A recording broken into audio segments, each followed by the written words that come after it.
A, B, C, D, E, F, G, H, I, J, K, L, M, N, O, P, L, M, N, O, P, Q, R, S, T, U, V, W, X, Y, Z. ഞാനിതെന്തിനാണ് ഇന്ന് പാടിയതെന്നല്ലേ നിങ്ങൾ ചിന്തിക്കുന്നത്? പണ്ട് LKG UKG ക്ലാസ്സുകളിൽ ഇതല്ലേ നമ്മൾ പാടി പഠിച്ചിരുന്നത്? ഇങ്ങനെയല്ലേ നമ്മൾ ആൽഫബറ്റ്സ് പഠിച്ചിരുന്നത്? ഇതാണോ ശരി? എന്നാൽ ഞാൻ പറയുന്നത് തെറ്റാണ്. ഇങ്ങനെയല്ല നമ്മൾ ശരിക്കും ഉച്ചരിക്കേണ്ടത്. എങ്ങനെയാണെന്ന് ഇന്ന് നമുക്കൊന്ന് നോക്കിയാലോ? I am Shiju Mariam Jacob. I am one of the faculty members of Xylem Learning Center. അപ്പോൾ നമുക്ക് നോക്കി തുടങ്ങിയാലോ? റെഡി അല്ലേ എല്ലാവരും? Okay. So the first alphabet is A. പണ്ട് തൊട്ടേ നമ്മൾ ആപ്പിൾ എന്നാണ് പറയുന്നത്. ആണല്ലോ? ആപ്പിൾ എന്നാണോ നമ്മൾ പറയേണ്ടത്? അത് നമ്മുടെ ഇന്ത്യൻ പ്രൊനൗൺസിയേഷനാണ്. പക്ഷെ അങ്ങനെ അല്ല നമ്മൾ ഉച്ചരിക്കേണ്ടത്. Apple. A for apple. Repeat after me. A for apple. അപ്പോൾ എ എന്ന ഉച്ചാരണം നമ്മുടെ ആപ്പിളിൽ വരുന്നുണ്ടോ? അങ്ങനെയാണെങ്കിൽ നമ്മൾ ഏപ്പിൾ എന്നല്ലേ പറയേണ്ടത്? അങ്ങനെയല്ല. എ എന്ന് പറഞ്ഞാൽ അതിൻ്റെ സൗണ്ട് വരുന്നത് it is A. See A. Apple. കിട്ടിയോ? അപ്പോൾ നമുക്ക് അടുത്ത അക്ഷരത്തിലേക്ക് പോയാലോ? B. So alphabet B. You have to pronounce it as b. B. B for boy. B for bat. കിട്ടിയോ? ബാറ്റ് അല്ല, it is bat. The next one C. പണ്ട് തൊട്ടേ നമ്മൾ പറയുന്നത് C for cat. C for sat എന്നല്ലല്ലോ. അപ്പോൾ നമ്മുടെ സിയെ നമ്മൾ ഉച്ചരിക്കുന്നത് k. It is okay. For cat. K for cup. കിട്ടിയോ? അപ്പോൾ നമ്മൾ 3 അക്ഷരം പഠിച്ചില്ലേ? രസമുണ്ടല്ലേ? മുന്നോട്ട് പോയാലോ? So the next alphabet is D. Okay. അപ്പം നമ്മൾ ആദ്യം തൊട്ടേ പഠിച്ചത് D for dog, D for doll. No, അങ്ങനെയല്ല. ഡി എന്ന് പറഞ്ഞാൽ അതിൻ്റെ ശരിക്കുള്ള ഉച്ചാരണം d. It is d. D for dog. D for doll. മനസ്സിലായോ? Then E. E. E for elephant. ഇതാണല്ലോ നമ്മൾ പണ്ടോട്ടെ പഠിച്ചിരുന്നത്. പക്ഷേ ഇയെ നമ്മൾ ഉച്ചരിക്കേണ്ടത് it is A. Say A. ഒന്ന് നിങ്ങളൊന്ന് നല്ല കോൺഷ്യസ് ആയിട്ട് ഒന്ന് ചിന്തിച്ച് നോക്കിയാൽ you have to use your throat here. It is A, not E. So don't say E, instead A. A for elephant. Okay. A for egg. So അവിടെ E for എന്നല്ല പറയേണ്ടത്, നമ്മളത് സൗണ്ട് ഉച്ചരിക്കുന്നത് it is A. A for egg. Elephant. Okay. Then the next alphabet is F. You have to say F. It is F. Don't say F. It is F. ഇങ്ങനെ അല്ലെങ്കിൽ നിങ്ങൾക്ക് പറയാൻ പറ്റുന്ന ഒരു വഴിയുണ്ട്. നിങ്ങളുടെ ചുണ്ടിൻ്റെ ഇവിടെ നിങ്ങളുടെ പല്ല് വന്ന് എയർ ഷുഡ് കം ഔട്ട്. അങ്ങനെ വരുമ്പോൾ കുറച്ചുകൂടെ നന്നായിട്ട് നിങ്ങൾക്ക് ഉച്ചരിക്കാൻ പറ്റും. ഇറ്റ് ഇസ് കിട്ടിയോ? For fan. Okay. For full. മനസ്സിലായോ? Then the next one is G. അപ്പം നമ്മൾ ഇത്രയും നാളെ G for God എന്ന് പറഞ്ഞു. ആണോ? G. You have to say G. G for God. H. H for hat. No. നമുക്കിന്ന് Hനെ നമ്മൾ വേറെ വിധത്തിലാണ് പഠിക്കുന്നത്. H. You have to say H. Repeat after me. It is H. H for hat. H for hive. Beehive അറിയില്ലേ? So B for bee. Okay. Then H for hive. Beehive. കിട്ടിയോ? Then I. I. നമ്മൾ I എന്ന് പറയുന്നു. പക്ഷെ നമ്മളവിടെ I ആണോ use ചെയ്യുന്നത്? അല്ലല്ലോ. അങ്ങനെ വരുമ്പോൾ നമ്മുടെ ഐയുടെ ഉച്ചാരണം ഇവിടെ വരുന്നത് ഇ. E for ink. INK. Ink എന്നാണോ പറയുന്നത്? അല്ലല്ലോ. ഇപ്പം നിങ്ങൾക്ക് മനസ്സിലായില്ലേ നമ്മുടെ ഇംഗ്ലീഷ് ആൽഫബറ്റിക്കൽ പ്രൊനൗൺസിയേഷനും നമ്മുടെ സൗണ്ടും ഡിഫറെൻ്റ് ആണെന്നുള്ളത്? മനസ്സിലായല്ലോ? അപ്പം ഇനി അടുത്തത് നമുക്ക് ജെ.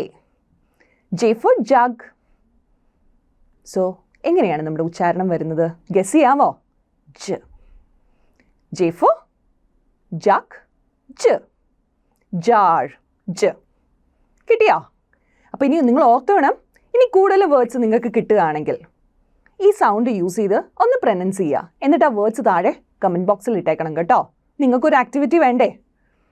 ദെൻ ഇനി അടുത്തത് ഏതക്ഷരമാണ് നമുക്ക് വരുന്നത്? K. K for kite, right? പട്ടോ അറിയാമല്ലോ. അപ്പോൾ നമ്മൾ എങ്ങനെയാണ് അത് പറയുന്നത്? K. K. Okay, kite. Then king. K for king. K. Okay, king. പിന്നെയോ L. You have to say L. Okay, L. L for lion. നമ്മൾ എൽ എന്ന് പറഞ്ഞിട്ട് ആണോ ലയൺ പഠിക്കേണ്ടത്? അങ്ങനെയല്ലല്ലോ ഉച്ചാരണം വരുന്നത്. Lion. So you have to say L. Okay, L for lion. L. Then liar. മനസ്സിലായോ? ലയർ എന്ന് ആരാ? കള്ളം പറയുന്നവരാണല്ലോ, ഇല്ലേ? അടുത്തതായിട്ട് നമ്മൾ പഠിക്കാൻ പോകുന്നത് M. M for mat. M for man. പക്ഷെ എം എന്നാണോ നമ്മൾ പറയേണ്ടത്?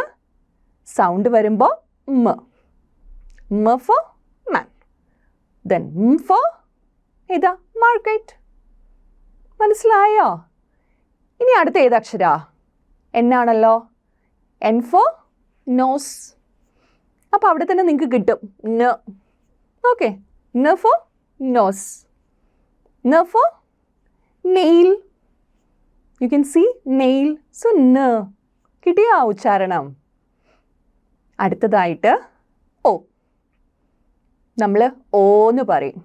അല്ല, ഓ എന്ന് പറയുന്നത് ലോങ് വവലാണ്. പക്ഷെ ഇവിടെ നമുക്ക് ഷോർട്ട് വവലാണ് വരുന്നത്. ഡീറ്റെയിൽ ആയിട്ട് നമുക്ക് പിന്നീട് ചിന്തിക്കാം കേട്ടോ. ഇപ്പം നമുക്ക് എങ്ങനെ സൗണ്ട് പറയാം എന്നുള്ളതാണ്. So it is O. O for ox. O for on. കിട്ടിയോ? ഒന്ന് ഉച്ചരിച്ച് നോക്കാം കേട്ടോ. ഭയങ്കര രസമാണ് നമ്മൾ പഠിച്ചു വരുമ്പോൾ. അടുത്തതായിട്ട് പി. P four pen. അപ്പോൾ എങ്ങനെയാണ് ഉച്ചരിക്കുന്നത്? പ. പ എന്ന് പറഞ്ഞാൽ പെൻ. പിൻ. പിങ്ക്. അപ്പോൾ മനസ്സിലായില്ലേ? പ. ഓക്കെ, ഇനി അടുത്തത് ക്യൂ. ക്യൂവിനെ നമ്മൾ എങ്ങനെയാണ് ഉച്ചരിക്കുന്നത്? ക്യൂ എന്ന് തന്നെയാണോ നമ്മൾ പറയേണ്ടത്? It is qu. ഓക്കെ, ക്വസ്. ക്യൂയിൻ. So queen. ഓക്കെ, ശരിക്കും നിങ്ങൾ പറയുകയാണെന്നുണ്ടെങ്കിൽ it is K and W. അതാണ് നമ്മുടെ സ്ക്രിപ്റ്റിൽ വരുന്നത്. അപ്പോൾ എപ്പോഴും നിങ്ങൾ ഉച്ചരിക്കുമ്പോൾ കെയും ഡബ്ല്യുവും കൂടി ഒരു കൂട്ടിയ ഒരു അക്ഷരം ഒന്ന് ഉച്ചരിച്ചാൽ മതി. അപ്പോൾ എളുപ്പമാകും. It is queen. ക്വസ്. Okay, so queen. എപ്പോഴും ക്വി എന്നുള്ളത് ഓർത്താൽ മതി. അപ്പോൾ നിങ്ങൾക്ക് ഉച്ചരിക്കാൻ ഭയങ്കര എളുപ്പമായിരിക്കും. It is queen. Then R. നമ്മൾ ആർ ഫോർ റാറ്റ് അല്ലേ? അങ്ങനെയല്ലേ പറയുന്നത്? ഡിയർ അങ്ങനല്ല. പകരം ഇറ്റ് ഇസ് ആർ ഫോർ ഷാർപ്പായിട്ട് പറയരുത്. ആർ ഫോർ എന്ന് പറയരുത്. Instead you have to say R for father. Okay, dear. മനസ്സിലായോ? ചെറിയൊരു ഉച്ചാരണം മാത്രമേ അവിടെ വരുന്നുള്ളൂ. ബാക്കി സൈലൻ്റ് ആണ്. Okay, then S. അടുത്തത് ഏതക്ഷരമാണെന്ന് അറിയാമല്ലോ? എസ്. സി. അങ്ങനെയല്ലേ നമ്മൾ പറയുന്നത്? സോ. സീ സോ ആണല്ലോ. അപ്പം നമ്മുടെ എസിൻ്റെ ഉച്ചാരണം എങ്ങനെയാണ് വരുന്നത്? പാമ്പിൻ്റെ സൗണ്ടാ ഇല്ലേ? എന്ന് പറയരുത്. ഇനി വരുന്നുണ്ട് പിന്നാലെ. പകരം S for you have to say Z. Zinc. കിട്ടിയോ? അപ്പം ഇനി അടുത്തത് പോയാലോ? ടി. നമ്മളെങ്ങനെയാണ് പറയുന്നത്? ടീച്ചർ. ശരിയാണോ അങ്ങനെ പറയുന്നത്? നമ്മളെന്നും പണ്ട് തൊട്ടേ പറയുന്നതാണ് ടി ഫോർ ടീച്ചർ. അല്ല, പകരം നമ്മൾ എങ്ങനെയാണ് പറയേണ്ടത്? ട്. നമ്മൾ പറയുമ്പോൾ air should come out. T. Don't say t. അപ്പോൾ ടീച്ചർ എന്നല്ല, you have to say teacher. പറഞ്ഞേ, teacher. Have you got it? Then ഇനി ഏതാ വരുന്നത്? യു ആണല്ലോ. നമ്മൾ യുവിനെ എങ്ങനെയാണ് ഉച്ചരിക്കാറുള്ളത്? യു എന്ന് തന്നെയാണോ യൂസ് ചെയ്യുന്നത്? For example the word upper. Upper എന്നാണോ പറയുന്നത്? അയ്യേ, no, you can not say. Instead you have to say upper. So നമ്മുടെ യുവിൻ്റെ ഉച്ചാരണം എങ്ങനെയാണ് വരുന്നത്? It is uh. Okay, up. മനസ്സിലായോ? അണ്ടർ. ക്ലിയർ ആയോ? സോ യുവിനെ നമ്മൾ പറയുന്നത് അ എന്ന അക്ഷരത്തോടു കൂടിയാണ്, എന്ന ഉച്ചാരണത്തോടു കൂടിയാണ്. ഇനി ഇതിൽ ഒന്നുകൂടി വരുന്നുണ്ട്, ലോങ് വവൽ എന്ന് പറയുന്ന ഒരു ഉച്ചാരണം കൂടി അതിൽ വരുന്നുണ്ട്. ശരിക്കും അത് നമുക്ക് ഇപ്പോൾ ചിന്തിക്കേണ്ട. ഫോർ എക്സാമ്പിൾ, ഞാനൊരു ചെറിയൊരു എക്സാമ്പിൾ പറയാം, നിങ്ങൾക്ക് കൺഫ്യൂഷൻ ആകാതിരിക്കാൻ. യൂണിവേഴ്സിറ്റി, നമ്മൾ എന്തുകൊണ്ടാണ് അണിവേഴ്സിറ്റി എന്ന് പറയാത്തെ? ചിന്തിച്ചോ? അവിടെയാണ് നമ്മൾ യു എന്ന സൗണ്ട് യൂസ് ചെയ്യുന്നത്. അത് ശരിക്കും വേറെ ഒരു ജാണറായിട്ടാണ് വരുന്നത്. ഇപ്പം നമുക്കത് ചിന്തിക്കേണ്ട കേട്ടോ. അപ്പം യു അപ്പ്, ഇറ്റ് ഇസ് അ സൗണ്ട്. മനസ്സിലായോ? ഇനി അടുത്ത അക്ഷരം ഏതാ നമ്മൾ പഠിക്കാൻ പോകുന്നത്? വി. V for van. എങ്ങനെയാ പറയുന്നത്? നമ്മൾ വ. യു ഹാവ് ടു സേ വ. ഓക്കെ, വ. വ ഫോർ വാൻ. Four vein. മനസ്സിലായോ? ഇനി അടുത്തത് കുറച്ചുകൂടെ കൺഫ്യൂസിങ് ആണ് നമുക്ക്. ഡബ്ല്യു. നമ്മൾ എങ്ങനെയാണ് പറയുന്നത്? ഡബ്ല്യു ഫോർ വാട്ടർ ആണോ? അങ്ങനെയാണോ പറയേണ്ടത്? അല്ല, നമ്മുടെ ലിപ്പ് നമ്മൾ റൗണ്ട് ചെയ്തിട്ടാണ് പറയുന്നത്. It is water. സോ എങ്ങനെയാണ് നമ്മൾ പറയുന്നത്? വ. വ ഫോർ വാട്ടർ. വാട്ടർ അല്ല, ഞാൻ നേരത്തെ പറഞ്ഞു ട് ആൻഡ് ർ. So it is water. കിട്ടിയോ? ഇന്നോട്ട് അമേരിക്കക്കാരും ബ്രിട്ടീഷുകാരൊക്കെ ആകാം കേട്ടോ. നമ്മൾ ഇന്ത്യക്കാർ ഇച്ചിരി ഒന്ന് അങ്ങോട്ട് മാറി നിൽക്കാം, നല്ല ഉച്ചാരണമൊക്കെ പഠിച്ച് കുറച്ചുകൂടെ നമ്മുടെ പ്രൊനൗൺസിയേഷൻ ഓക്കെ ആക്കാം. ഓക്കെ, ഇനി അടുത്തത് ഏതാ നമ്മൾ പഠിക്കാൻ പോകുന്നത്? I hope you remember. Next one is X. അപ്പം എക്സിനെ നമ്മൾ എങ്ങനെയാണ് പറയുന്നത്? എക്സ്റേ. അപ്പം നമ്മൾ എക്സ് എന്നല്ലേ പറയുന്നത്? അല്ല, ഇറ്റ് ഇസ് എക്സ്. പറയരുത്, ഇറ്റ് ഇസ് എക്സ്. അപ്പം അതാണ് സൗണ്ട്. മനസ്സിലായോ? എക്സ് ഫോർ എന്ത് പറയും? എങ്ങനെയാ പറയുന്നേ? ഓക്സ്. വന്നോ? ഓക്സ് എന്നാണ് പറയുന്നത്? അല്ല, ഇറ്റ് ഇസ് ഓക്സ്. അപ്പം നമ്മുടെ ഓയും വന്നു, എക്സും വന്നു. മനസ്സിലായല്ലോ? ഓക്സ്. ഇനി അടുത്തതായിട്ട് എന്താ വരുന്നത്? വൈ ആണല്ലോ. അപ്പോൾ വൈയുടെ ഉച്ചാരണം നമ്മൾ എങ്ങനെയാ പറയുന്നത്? വൈ ഫോർ വയാക്ക് എന്ന് പറയുമോ? നോ, വൈനെ നമ്മൾ യു സൗണ്ട് വെച്ചിട്ടാണ് പറയുന്നത്. So yak. യാട്ട്. മനസ്സിലായി? യാട്ടെന്നല്ല, instead you have to say yacht. T sound. Okay, അപ്പോൾ യാട്ട്. യെല്ലോ. അപ്പോൾ എങ്ങനെ പറയും നമ്മൾ? U for yellow. ഇനി അടുത്തത് ഏതാ? നമ്മുടെ അവസാനത്തെ അക്ഷരം.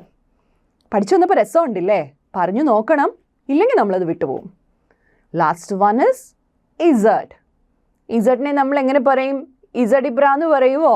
ഇല്ല, instead you have to say zebra. Don't say zebra, പകരം സീബ്ര. അപ്പം നമ്മുടെ സൗണ്ട് ഏതാ? Repeat it. For zebra. For zoo. മനസ്സിലായോ? ഇച്ചിരി രസമൊക്കെ തോന്നി തുടങ്ങിയിട്ടുണ്ടല്ലേ നമ്മൾ പഠിച്ചപ്പോൾ.